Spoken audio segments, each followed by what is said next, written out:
dans son pouvoir. Fini les universitaires qui ne s'adressent qu'entre eux. Il faut s'adresser au grand public. Le grand public adore ça. Donc ça, l'objectif de ce livre et de toutes les trilogies qui ont précédé, c'est la vulgarisation.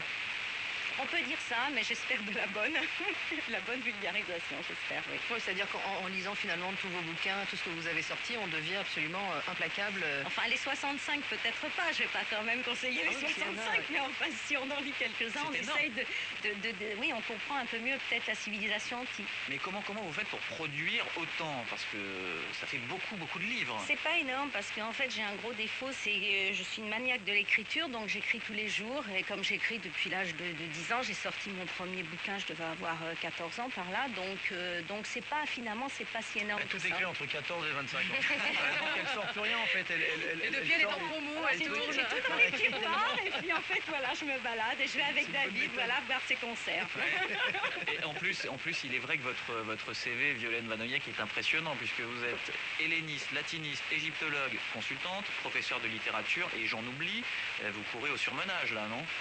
Mais non, parce que le cursus, vous savez, je l'ai fait quand j'étais plus jeune. J'ai passé mon agrég de grammaire, agrégation de lettres classiques, ça peut paraître comme ça très...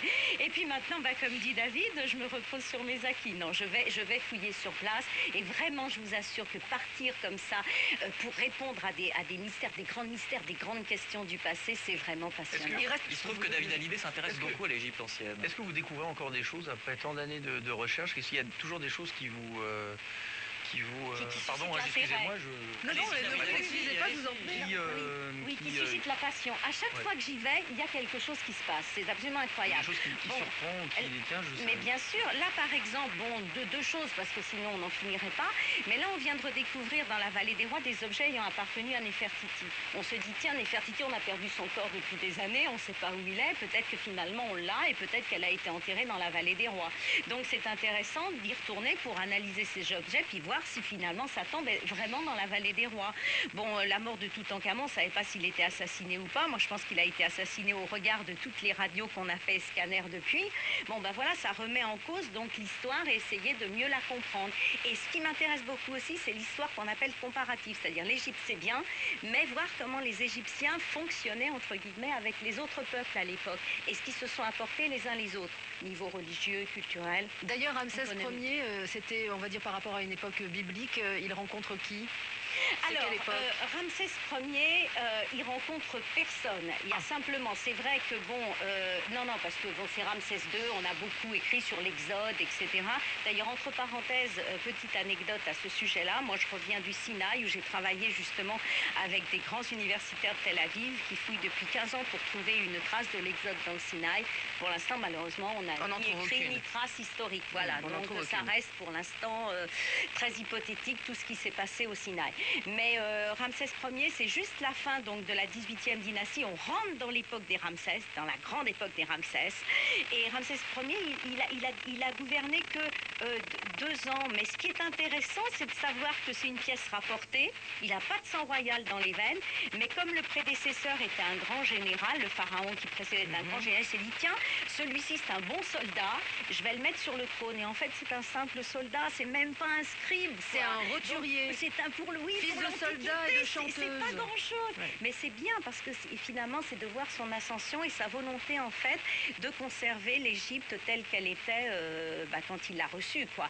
Et ça va donner toute une éthique, toute une philosophie qui va arriver jusqu'à Ramsès II, d'où le grand Ramsès II, le constructeur qu'on connaît, etc. Voilà, Ramsès Ier qui est le grand-père de Ramsès II. C'est le grand-père. Mais c'est intéressant de voir comment Ramsès II est un jour arrivé, parce que sans Ramsès Ier et sans son père Séti Ier, eh bien, qu'aurait-il fait finalement? Alors c'est peut-être un roman historique, et moi ça m'aura appris beaucoup de choses sur l'Égypte. Merci Violaine. Bien sûr, allez-y David. C'est bon? Oh non, mais tout est bon. Je voudrais savoir le rôle de la femme, par exemple, à cette époque-là. Comment est-ce qu'une femme a pu être acceptée en tant que... Comment est-ce qu'elle est devenue pharaone? Vous parlez d'Hatshepsut. D'Hatshepsut par rapport à quel rôle? Donc, et forcément, la femme avait porté un certain rôle au niveau de la culture, culturelle et sociale. Comment est-ce qu'elle a été acceptée et comment ça s'est fait? Parce que ça ne devait pas être Mais évident. c'est à une l'époque. très très vaste question et très intéressante. Déjà, on voyait à l'époque d'Hatshepsut le rôle des reines devenir de plus en plus important en coulisses, hein, quand même. Bon. Et il se trouve qu'elle avait des demi-frères qui étaient préparés à régner, donc des princes, et qui sont morts à la guerre. Elle est restée toute seule. Et son père est mort lui aussi quand elle avait 12-13 ans. Et à ce moment-là, elle était la seule à être capable de prendre le pouvoir. Elle l'a fait avec l'appui de l'armée de son père et bien sûr avec les prêtres, car à l'époque on ne faisait rien sans la religion, elle n'y serait pas arrivée.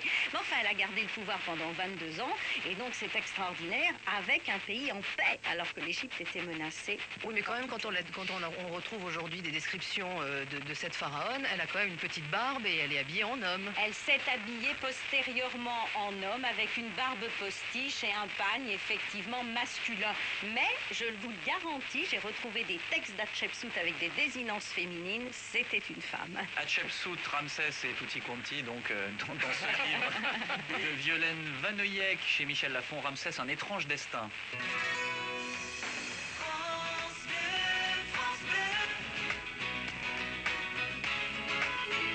France Bleu Île-de-France, la radio qui vous veut du bien.